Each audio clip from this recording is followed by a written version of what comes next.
लक्ष्मी मातेला आमंत्रण देण्यासाठी आपल्याला अशा प्रकारे पूजा मांडणी करायची आहे। कुबेर भगवान आणि माता लक्ष्मी यांच्यासोबत आपल्या पूजा करायची। विष्णू भगवान, माता लक्ष्मी अशा प्रकारे आपल्याला पूजा करायची। लक्ष्मी पूजनच्या दिवशी आपले गुरु जे त्यांना पण आपण विराजमान करायचे आहे। जेव्हा आपण पूजा करत असतो तेव्हा गुरूंशिवाय कोणतेही काम पूर्ण होत नसतं। श्री स्वामी समर्थ अवधूत चिंतन श्री गुरुदेव दत्त। तर आज मी तुमच्यासाठी खूप खास असा व्हिडिओ घेऊन आलेली आहे। तर आपलं लक्ष्मीपूजन येते 12 तारखेला। 12 तारखेला आपल्याला लक्ष्मीपूजनची मांडणी कशी करायची किंवा पूजा कशी करायची, मंत्रस्तोत्र आपल्याला काय बोलायचे आहेत आणि मुहूर्त काय आहे, किती वाजता आपण करायची आहे पूजा, त्याविषयी मी सगळी माहिती तुम्हाला सांगणार आहे। तर मुहूर्त वगैरे मी सगळ्यात लास्टला सांगते। मंत्रस्तोत्र काय बोलायचे आहेत आपल्याला तेही सांगेल। त्याच्या आधी मी तुम्हाला आपण पूजा कशी करायची, काय करायची ते मी तुम्हाला सांगेल आणि पूजा मांडणी कशी करायची ते आधी दाखवते, नंतर पूजेला सुरुवात करते। अशा पद्धतीने साधी आणि सोपी आपण आपल्या घरी म्हणजे स्वतः पूजा करू शकतो असं मी सांगेल। साधी आणि सोपी मांडणी आहे। तर तुम्हाला मी आधी मांडणी दाखवते, कोणत्या प्रकारे तुम्ही मांडणी करायची आहे। म्हणजे तुमच्याजवळ साहित्य नसेल तर तुम्ही अवेलेबल करून घ्याल आधीच की आपल्याला ह्या गोष्टी लागणार आहेत म्हणून। चला मग बघूया तर आता मांडणी कशी करायची ती लक्ष्मीपूजनसाठी। तर इथे आपल्याला अशी पूजा मांडणी करून घ्यायची आहे। तर मी तुम्हाला जसं बोललेली की धान्य जे असतं मी सप्तधान्य जे ते ठेवत असते। तर धान्याचं इथे मी सगळे भरून ठेवलेले आहेत। छोटे जे माठ होते ते माता लक्ष्मी जी देवघरात आपली मूर्ती असते ती इथे विराजमान केलेले आहेत। कवड्या आहेत बाजूला, गजलक्ष्मी आहेत त्या पण इथे मी विराजमान केलेले आहेत। नंतर श्रीयंत्र आपल्याला ठेवायचं आहे। श्रीफळ असेल श्रीफळ एक ठेवायचं आहे, घंटा ठेवायचं आहे। आपल्या डाव्या बाजूला आपण जी पूजेला असं बसणार आहोत तर आपल्या डाव्या बाजूला सगळ्यात आधी लक्ष्मीनारायणाचा फोटो म्हणजे विष्णूंचा आणि माता लक्ष्मीचा फोटो येईल। नंतर त्याच्या पुढे कुबेर यंत्र असेल, कुबेर यंत्र ठेवायचं इथे आणि नंतर इथे कुबेर महाराजांचा फोटो असेल, मूर्ती असेल ते ठेवायचं आहे। इथे श्रीयंत्र आहे, इथे कुबेर यंत्र आपण ठेवू शकतो। मधोमध म्हणजे पूजा जी मांडलेली आहे आपण ही याच्या मधोमध बरोबर गणपती बाप्पा ठेवायचे, विराजमान करायचे आहेत। नंतर आपला दिवा आहे इथे आपल्या घरात जे काही आपल्याला ठेवायचं आहे, सोनं असो पैसे असो ते इथे ठेवायचे आहेत। नंतर आपला चांदीचा जो कॉईन इथे आपल्याला ठेवायचा आहे। त्याच्यानंतर माझ्याकडे जे यंत्र आहेत, कुबेर यंत्र, कुबेर चाबी जे काही आहे तिथे सगळं मी इथे ठेवलेलं आहे। सरस्वती माता, गणपती बाप्पा, नंतर महालक्ष्मी मातेचं म्हणजे मी ते तिजोरीत ठेवत असते। त्याच्यातच कुबेरांचा पण प्रतिमा तिथे असते आणि हे जे असतं हे माझं तिजोरीत असतं। लक्ष्मीपूजनला मी बाहेर काढत असते। त्याच्यानंतर इथे आहे आपला कुलस्वामिनी आईचा टाक आहे। नंतर इथे केसनी छोटा झाडू बोलतो बघा, झाडूच्या खाली आपल्याला स्वस्तिक काढून घ्यायचं हे लक्षात घ्या। स्वस्तिक 4 जे थेंब बोलले जातात ते आणि 2 रेषाही आपल्याला काढायच्या आहेत। इकडे आपले स्वामी महाराज आहेत। स्वामींना आपल्या उजव्या बाजूला पहिल्या स्थानी स्वामी असतील आणि नंतर इकडे मग अशी मांडणी येईल आपली। नंतर इकडे लास्टला शेवटच्या बाजूला इकडे शंख येईल आपला। शंख इथे आणि घंटा इथे असते। आपल्या डाव्या बाजूला घंटा आणि उजव्या बाजूला पाटाच्या लास्टला 2 पाट घेतलेले आहेत मी। 2-3 पाट आपल्याला लागतात कारण फराळाचं सामान भरपूर काही येईल त्या दिवशी। आज फक्त मी मांडणी वगैरे तुम्हाला दाखवत आहे। इथे अगरबत्त्या लावलेल्या आहेत मी। तर अशा प्रकारे आपल्याला मांडणी करून घ्यायची आहे हे लक्षात घ्या। पूजा करायच्या आधी आपल्याला सगळ्यात आधी आपल्याला केळसुनी जी असते ती आपल्या दाराच्या बाहेर म्हणजे दरवाजाच्या बाहेर असते, ती आत आणायची असते। नंतर मग आपली पूजा करायची केळसुनीची। आणल्यानंतर झाडू असो केळसुनी असो आपण त्याच्या सकट प्रवेश करायचा आहे आणि जी पूजेची मांडणी असते तिथे आपल्याला आणून ठेवायचे। जसं मी तुम्हाला दाखवलं स्वस्तिक, 2 रेषा, 4 ठिपके काढणं आवश्यक आहे। तसंच आपण पूजा मांडणी जेव्हा आपण करत असतो, पूजा मांडणी करत असताना मी तुम्हाला सांगेल की आपल्या दरवाजा असतो मेन डोअर असतो तिथून आपल्याला माता लक्ष्मी घरात प्रवेश करत आहे अशा प्रकारे देवघराकडे जिथे आपण मांडणी करणार आहे तिथे येत आहेत अशा प्रकारे पावलं काढायचे आहेत। रांगोळीने काढा, हळदी कुंकूने काढलं अगदी तरीही चालेल। आणि आपली तुळशी माता जी आहे तुळशी मातेपासूनही आपल्या घरात माता लक्ष्मी प्रवेश करत आहेत अशा प्रकारे आपल्याला पावलं काढायचे आहेत। दिव्या असतील, पणत्या असतील ते तुम्हाला प्रज्वलित करायचे आहे. दाराच्या बाहेरही जेव्हा आपण पूजेला बसतो त्याच्या आधी सांगणार आहे मी. दरवाजाच्या मेन डोअरच्या बाहेर नंतर आपलं तुळशी मातेचं रोप आहे, कुंडी आहे, तिथे पण आपल्याला पणत्या प्रज्वलित करायचे, रांगोळी काढायची आहे. दरवाजाच्या मेन डोअरच्या बाहेरही आपल्याला रांगोळी काढायची, दिवे प्रज्वलित करायचे आहेत. आपण ही मांडणी जिथे मांडणार आहे तिथेही आपण दिवे लावायचे आहेत. आपल्याला मी तुम्हाला जसं सांगितलं तुळशीजवळ जायचं, तुळशीजवळ जाऊन दिवा लावायचा आहे, अगरबत्ती लावायचे, हळदी कुंकू व्हायचं आहे, अक्षदा फुले व्हायचे तुळशी मातेला सगळ्यात आधी. नंतर त्यांची पंचोपचार पूजा करायची आहे. हळदी कुंकू वाहून धूप दीप दाखवायचा आहे. आपण जिथे पूजा करणार आहोत तिथे पण दिवा लावायचा आहे, धूप दीप लावायचा आहे. तिथून आपल्याला केसुनी घ्यायची, जिथे तुळशी माता आपण ठेवणार आहे तिथे केसुनी असेल, तिथे ठेवल्यानंतर केसुनी आपल्याला घरात गृहप्रवेश जिथे आहे तिथे दरवाजाच्या समोर उभं राहायचं आहे. म्हणजे जी आपली कुणी असेल घरातलं त्याला सांगायचं ना, आपण कुलस्त्री जी असते ती आतमध्ये राहील, तिने मग पूजा करायची आहे. केसुनीची हळदी कुंकू लावून मेन जो गृहप्रवेश होतो आपला दरवाजा तर तिथे ठेवायचं, म्हणजे उभं राहायचं आहे. हळदी कुंकू व्हायचे, फुले व्हायचे कोणाला, आपल्या केसुनीला, आणि मग घरात आणायचं आहे. जिथे आपण पूजा मांडणी ही केलेली आहे इथे त्यांना विराजमान करायचं आहे. केसुनीला त्यांची हळदी कुंकू लावून पंचोपचार आपण दारामध्येच पूजा करायची प्रवेशद्वारात, आणि आणून इथे ठेवायची आहे. जिथे आपण स्वस्तिक काढलेलं आहे त्या जागेवर आपल्याला विराजमान करायचं आहे. आता पुढचं मी तुम्हाला सांगेन. त्याच्यानंतर प्रवेशद्वार जे आहे आपलं मेन प्रवेशद्वार जे आहे तिथे जायचं आहे. प्रवेशद्वाराची हळदी कुंकू लावून, म्हणजे जे आपलं उंबरठा आहे त्याची हळदी कुंकू लावून पूजा करायची आहे.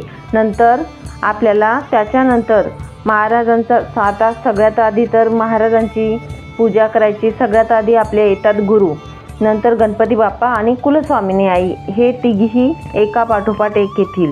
त्या श्री स्वामी समर्थ हा एक माळ जप करायचा आहे. महिला असतील त्यांनी आपल्या कपाळी हळदी कुंकू, महिला असतील त्यांनी आपल्या कपाळाला हळदी कुंकू लावायचा आहे, आणि माणसांनी अष्टगंध आपल्याला कपाळी लावायचा आहे. नंतर माणसांनी आपल्या डोक्यावर टोपी घ्यायची, विसरू नका. त्याच्यानंतर आपल्याला आचमन करायचं आहे. भगवान श्री विष्णूंच्या 24 नावांपैकी 3 नाव जे आहेत ते त्यांचे नाव घेऊन आचमन करायचे आहे. पूजेला सुरुवात करते मी आता.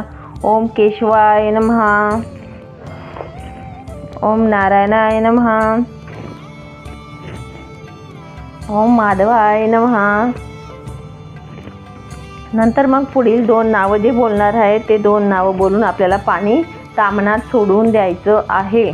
ओम गोविंदाय नमः, ओम विष्णुवे नमः, असं 2 नावं घेऊन आपल्याला तामणात पाणी सोडून द्यायचं आहे.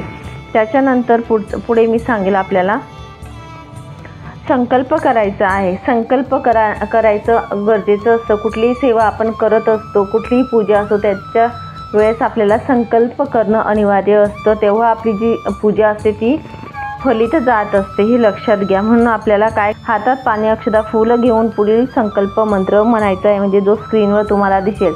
मी सीमा गोत्रात उत्पन्न झालेली परब्रह्म भगवान श्री स्वामी समर्थ महाराजांची सेवेकरी माझ्या घरातील कुटुंबियांना कायिक वाचिक मानसिक दारिद्र्य निवारण होऊन क्षेमस्थैर्य आयु आरोग्य ऐश्वर अप्राप्त लक्ष्मी प्राप्तीसाठी व प्राप्त लक्ष्मी चिरकाल संरक्षित राहण्यासाठी, तसेच गुरु आई वडील यांची भक्ती सेवा व सानिध्य प्राप्तीसाठी, तसेच घरातील क्लेश कलह निवारण होऊन घरात कुटुंबात एकोपा राहण्यासाठी यथाशक्ती यथाज्ञानेन दीपावली निमित्त श्री लक्ष्मी पूजन करीत आहे.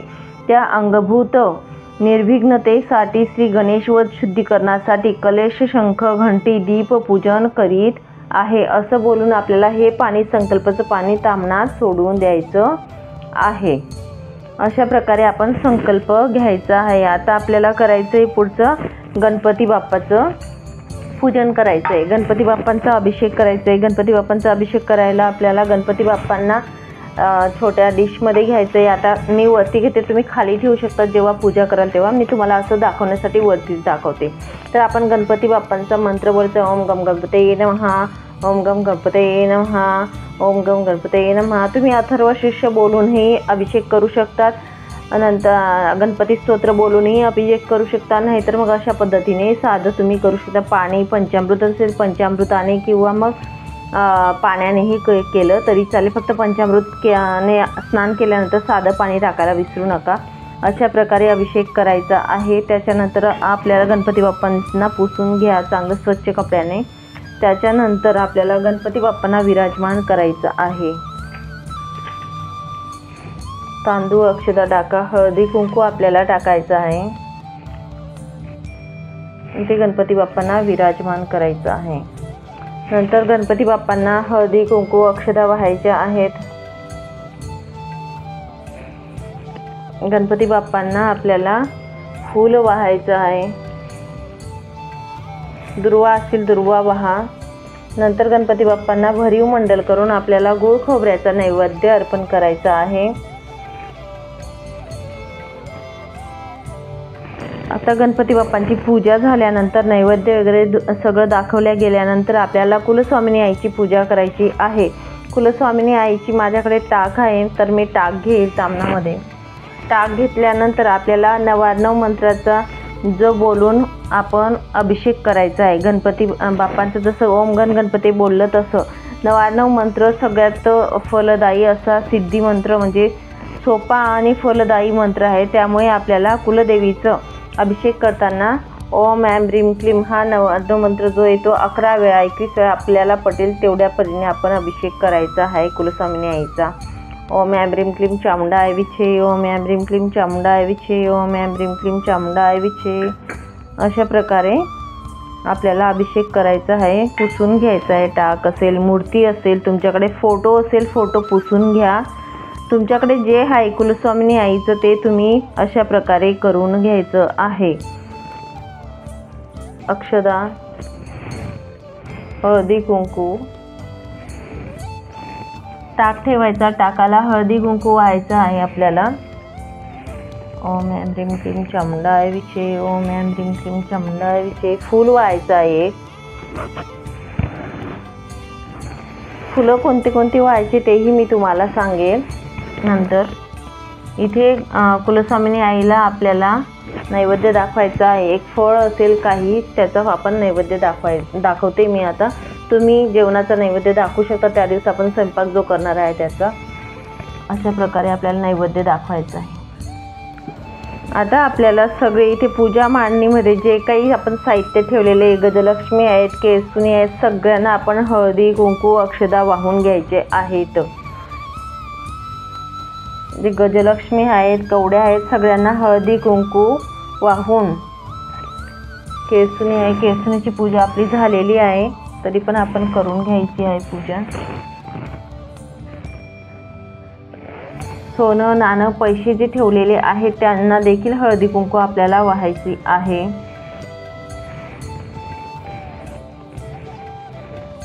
अशा प्रकारे आपल्याला हळदी कुंकू अक्षता वाहून घ्यायचं आहे. त्याच्यानंतर आपल्याला श्री लक्ष्मीनारायण पूजन करायचं आहे. आता श्री लक्ष्मीनारायण ध्यान मंत्र बोलायचा आहे. मी तुम्हाला इथे टाकून देईल स्क्रीनवर.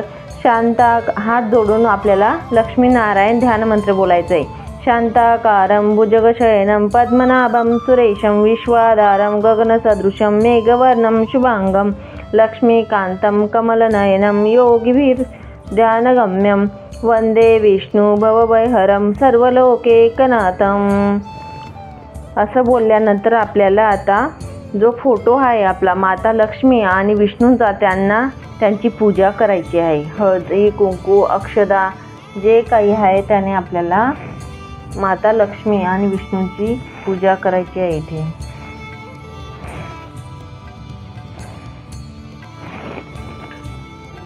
अशा प्रकारे आपल्याला पूजा करायची आहे. फूल वाहायचं आहे. तुळशीपत्र असेल आपल्याला तुळशीपत्र देखील वाहायचं आहे हे लक्षात घ्या. तुळशीचे पानं आपल्याला त्या दिवशी वाहायचे. यांना पण फुलं वाहून द्यायचे आहे. जे आपण सोनं पैसे सगळं ठेवले यांना सगळ्यांना आपण पूजा केली तसं नारळ श्रीफळ आपण हळदी कुंकू व्हायचं आहे.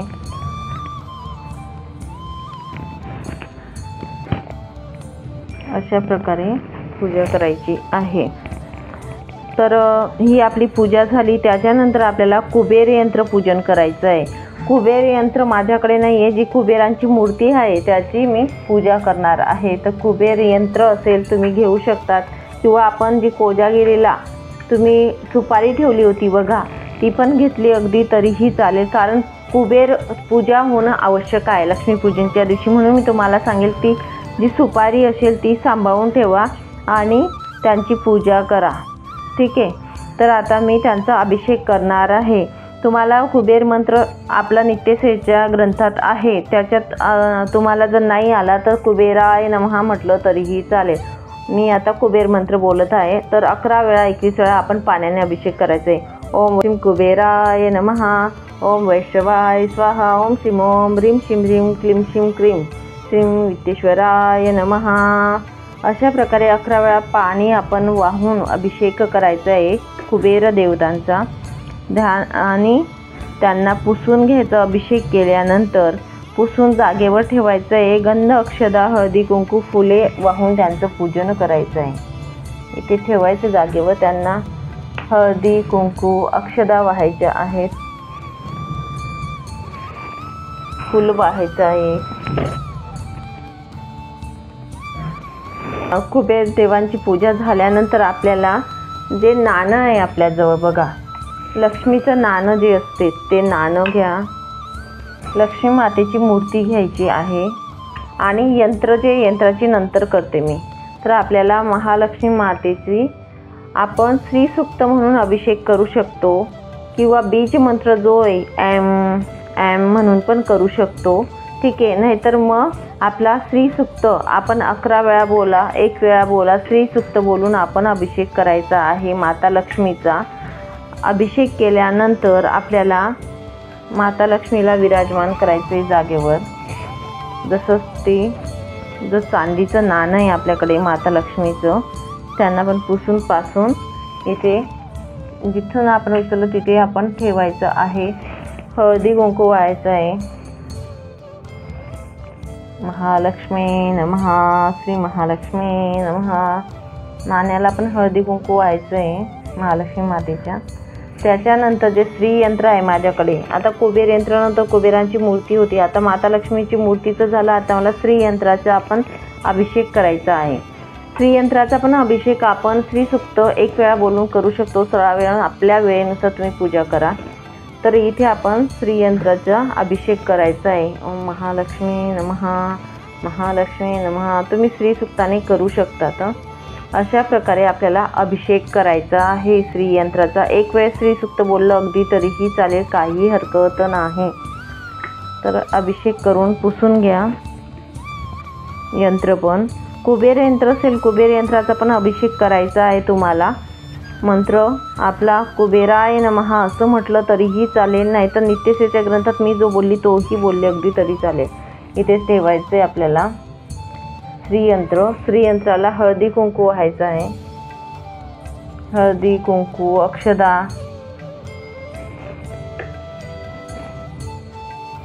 आणि फूल जे आहे ते फूल व्हायचं आहे. आपण फूल असेल ते फूल व्हायचं आहे. अशा प्रकारे आपल्याला श्रीयंत्राची पूजा करायची आहे. ठीक आहे. पूजा झाल्यानंतर आपल्याला इथे ड्रायफ्रूटचा नैवेद्य आहे तो मी दाखवणार आहे.